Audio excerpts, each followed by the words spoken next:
I want to talk a little bit about anger. I know I've talked about anger a lot, but I want to flip it from when you're dealing with an angry child to when you're angry, and it happens. The bottom line here, folks, is that angry people make us angry. Angry kids make us angry. But I want you to go back to the strategies that we try to teach kids. Remember that under anger are all kinds of different feelings. One is hurt. Your feelings are hurt because you've done so much for these kids and they're not responding the way you'd like them to. Another is want. You want things to change, but they're not.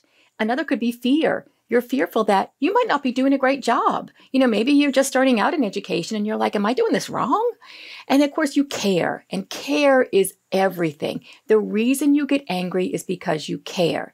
Is there a magic wand that I can pass over everyone to say, just, hey, don't let them make you angry? Yeah, it's easy to say, right? Everyone says it. Well, don't let the anger get to you. Don't take it personally. I've said that too.